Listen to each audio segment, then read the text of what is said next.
All right, so we've got quite the stack of articles and research here, all about Blumhouse's Wolfman. Wow. You clearly want to get to the bottom of this film. Definitely. And honestly, so do I. I mean, Leigh Whannell, from The Invisible Man and Upgrade Tackling Werewolves. Right. With Christopher Abbott and Julia Garner. Yeah. I mean, that right there, that's a premise that just grabs you. Yeah, definitely grabs my attention. With all the buzz around this film, both good and bad, I think this is going to be a fascinating deep dive. It really seems like Whannell's trying to do something more than your average monster flick. Right. He always seems to bring a psychological edge to his films, and this one with, family trauma, inherited rage, it seems like it's right up his alley. Absolutely, and the fact that he insisted on only using practical effects for the transformation. Oh, yeah. I mean, that just makes you wonder how he pulled it off. Yeah. Especially with that delaying release. Filming started way back in March 2024 in New Zealand. Oh, wow. Not exactly the spooky Transylvania setting you might think of for a werewolf movie. No, not really, but it's interesting, the choice of New Zealand. Yeah. It seems they built the farmstead sets on a soundstage. Okay. But that house exterior was on an actual farm nearby. Oh, wow. So that blend of practical sets and real locations might be kind of like his whole approach to this film, Oh, yeah. Blending those classic monster elements, but with a more real, grounded feel. Absolutely. And let's not forget that little Easter egg they snuck in there. Oh, yeah. In Blake's moving truck, you see Pierce and 1941. Oh, really? I didn't catch that. Yeah, it's a nod to the original film's makeup artist, Jack Pierce. Oh, wow. Like, Whannell's tipping his hat to the legacy of these films. Right. But also forging his own path. Yeah, definitely. And speaking of legacy, we got to mention that Wolfman was originally supposed to be part of that whole dark universe thing. Universal was trying to do a whole series of interconnected monster movies. Right, right. Remember that? Oh, yeah, that whole dark universe thing. Yeah. Crashed and burned. It did. Pretty spectacular. Well, Wolfman seems to have actually benefited from that failure. Interesting. How so? Well, by becoming a standalone film, Whannell had more freedom to explore his own vision without being tied to a larger narrative or, studio mandates. Right. That might be why it feels so distinct, even though it's drawing on that familiar mythology. So we've got practical effects, a unique setting, a director with a vision. But now let's talk about how it all came together on screen. Okay. Because the reviews, well, they're all over the place. Yeah. Some critics are praising Wolfman for its psychological depth. Interesting. Saying it's more than just a monster movie. Right.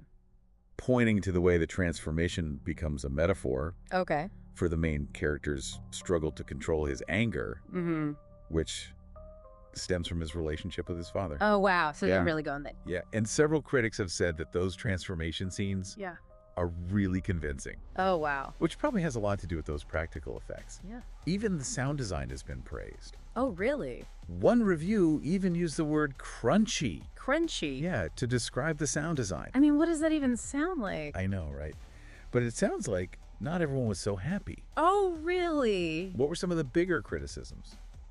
Well, some critics found the plot a little too predictable. Okay. Relying on this familiar horror tropes, jump scares. Right. And then there's the werewolf design itself.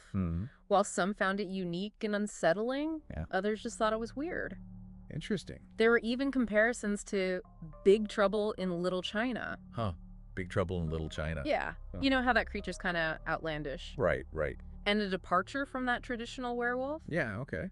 So maybe some folks were expecting something more traditional and were just thrown off by Whannell's different direction. I mean, some have even described it as Gollum on meth. Oh, wow. Not exactly the most flattering comparison. No, it's not. And it really highlights how divisive the film's visuals have been. Yeah. Which is interesting because Whannell went to great lengths to make the werewolf feel grounded in reality. Okay. He even shot scenes from the werewolf's point of view. Oh, wow. Researched how wolves see it to make it as realistic and unsettling as possible. That's dedication. Yeah. But even with all that effort, it seems like the film didn't connect with everyone. Right. Some even complained about the pacing and the cinematography. All right. Said it was too dark, and the werewolf on werewolf fight scene was poorly edited. That's too bad. Yeah, and those are valid criticisms. Even with a talented director like Whannell, not every risk pays off. Right. It seems like some things like the pacing and editing might have needed more fine-tuning. Makes you wonder if that pressure to deliver a hit after the Dark Universe maybe led to some rushed decisions in post-production. It's a shame because it sounds like he had a really interesting vision for this. He did sound like it. Despite the mixed reception. Yeah. I think we got to acknowledge his ambition and originality. Absolutely. He wasn't content to just rehash the same old werewolf tropes. Right. Wanted to say something new. Yeah. Explore the myth in a fresh way. Yeah, a way that's relevant to modern audiences. Exactly. Okay, so we talked about the production, the reviews, the vision. But let's get down to brass tacks. Okay. How did Wolfman do at the box office? Right. Did audiences embrace Whannell's unique take on the werewolf myth? Well, unfortunately, the box office numbers tell a different story. Oh, really? Yeah, despite some initial hype, Wolfman underperformed, only grossed $16.8 million worldwide. Oh, wow. Against a $25 million budget. Ouch. That's definitely not what the studio was hoping for. No, not at all. And while the opening weekend brought in a respectable $10.55 million domestically, it seems like word of mouth and those mixed reviews really hurt its chances of becoming a hit. Yeah. It's a shame because the film does have a lot to offer. Yeah. Especially when you think about how it fits into all the other werewolf movies out there. Right. You've got some really interesting comparisons here to the 1941 Wolfman and the 2010 remake. Yeah. I think those comparisons can really help us understand what Whannell was going for. I'm all ears. Lay it on me. Okay, so what sets this Wolfman apart? Yeah. Well, for one thing, the setting. Okay. Most werewolf movies, you know, they love those European Gothic vibes. Right, right. But Whannell brings the horror to America. Interesting. Focuses on a modern American family. Okay. Dealing with this ancient curse. It's like he's saying that these primal fears, these anxieties, they aren't just confined to some far-off land. Right. They're right here, in our own backyards. Exactly. And then there's how he portrays lycanthropy. Instead of the traditional full moon trigger. Right. The transformations in this film, they're unpredictable. Uncontrollable. Interesting. It's treated more like a disease. Oh, wow. Something that's eating away at the main character. Yeah, which plays into that body horror element that Whannell does so well. Exactly. You see that in The Invisible Man, too. Right. That threat is both internal and external, psychological and physical. Okay, and then there's that werewolf design. Yeah. Which we talked about. It's been pretty polarizing. But even people who hate it have to admit it's unique. Right. It's less hairy, more humanoid. Yeah. And that ties into this whole idea of lycanthropy as a disease. Okay. It's not just a monster, it's like a warped reflection of humanity. Did you notice how central the family is to the plot? Oh, yeah. You don't see that too often in werewolf movies. No, you're right. Usually it's all about this lone wolf battling their demons. Right. But here, the family is both a support system and a threat. Yeah. That's a really good observation. It adds another layer of complexity to the film. Right. The main character isn't just fighting the monster inside. He's also grappling with hurting the people he loves. Which, let's face it, that's a fear that resonates with a lot of people these days. Absolutely. Especially after the past few years. Right? We've all felt trapped with our loved ones at some point. Yeah, whether it's a pandemic lockdown or just a stressful holiday. Exactly. And Whannell has talked about how the pandemic influenced his writing. Interesting. It's clear that those themes of isolation, confinement, the potential for violence within the family, it's all there in the film. And let's not forget, there's multiple werewolves in this one. Oh, yeah, that's right. That's another departure from the formula. Definitely raises the stakes. For sure. It adds a whole new dimension to the werewolf myth. How so? Well, it's not just about one person's struggle anymore. It's like a contagion. Okay. A threat that can spread and multiply. So it sounds like Whannell was really trying to push the boundaries of the genre. Yeah. Explore these classic themes in a new way.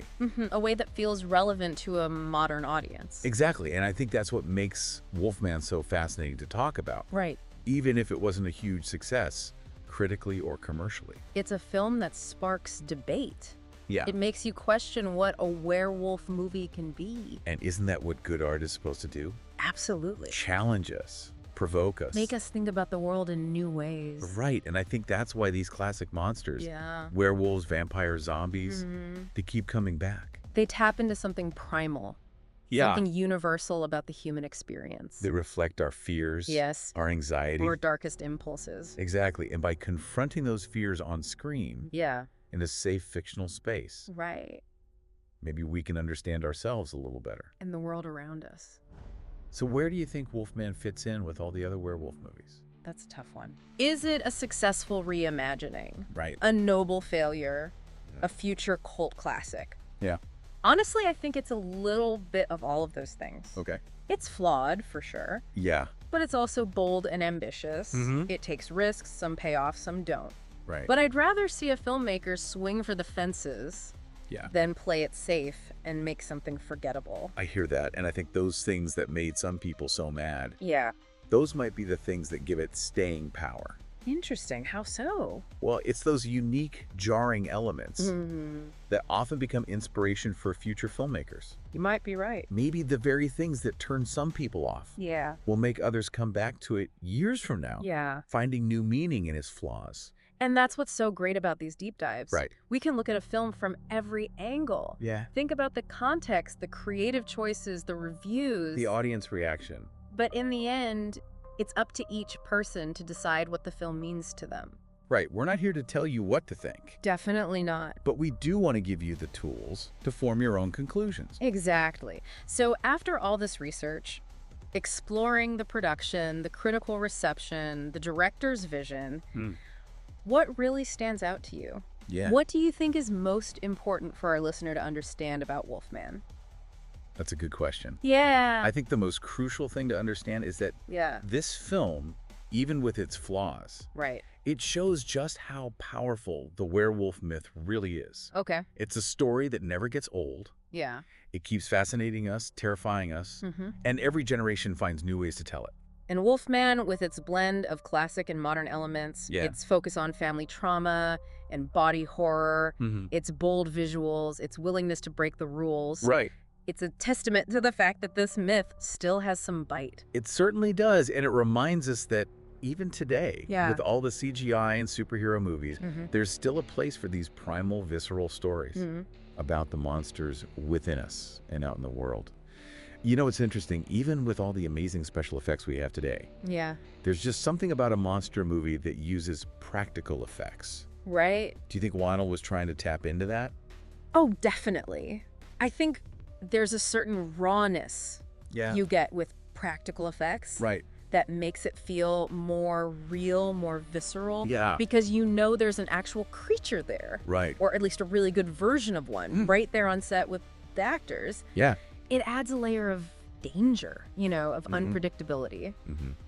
And speaking of unpredictability, that seems to be a theme in this movie. Right. The transformations, the family dynamics. Yeah. It's like there's this constant unease. Like you don't know what's going to happen next. Do you think that was intentional? Oh, I think so, for sure. Yeah. He's talking about wanting to create that sense of dread. Yeah. That feeling of not knowing who to trust, what's lurking around the corner. It's like he's taking those classic werewolf tropes. Yeah. And flipping them on their head. Right. You think you know it's coming, and then bam. The unpredictable transformations. Yeah. The multiple werewolves. The focus on the family drama. It's familiar, but different.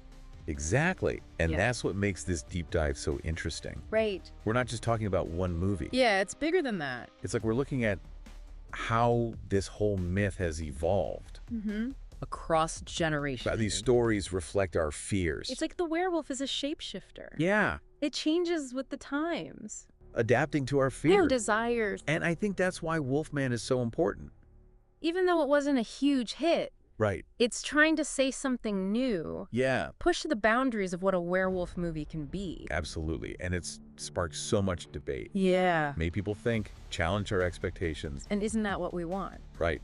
We want to be entertained. Of course. But also challenged. Yeah. Provoked. Right. Left with something to think about. Exactly. So as we wrap this up, what do you think makes a great werewolf movie? That's a good question. What are those key ingredients? I think first you need a protagonist you can really root for.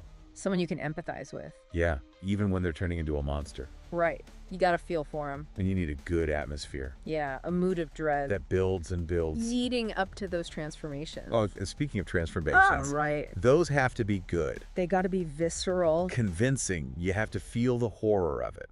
But the best werewolf movies, they go deeper than just the scares. They explore those bigger themes. Right, that duality. Yeah, our animal side versus our human side. The fear of losing control. The consequences of rage. And I think Wolfman tries to deal with all that. Yeah. It may not have been perfect. But it was ambitious. It gave us a lot to think about. It did, and it reminds us that the werewolf myth, like all myths, keeps evolving, changing. To reflect our anxiety. Our desires. So as we leave the world of Wolfman behind, what's the one thing you hope our listeners take away from all this? I hope they come away with a new appreciation for the werewolf myth. Yeah. You know, these stories are more than just monster movies. Right. They're reflections of us, our fears, our hopes. Our struggles. And I hope they're inspired to keep exploring, dig deeper into the stories that fascinate them. Ask questions. Challenge what they think they know. Keep an open mind. That's the beauty of knowledge. Right. The more you learn, the more you realize there is to learn. And on that note. Yeah. I think we'll wrap up our deep dive into Wolfman. Sounds good. We've covered a lot today. Yeah, we did. The production, the reviews, the box office. And the whole werewolf myth. But ultimately, it's up to you to decide what it all means. Right. What did you take away from it? What surprised you? What questions are you still thinking about? Head over to social media. Yeah. Share your thoughts with us. Use the hashtag #DeepDiveWolfman. We'll be watching. And in the meantime, keep exploring, keep questioning. And keep diving deep. You never know what you might find.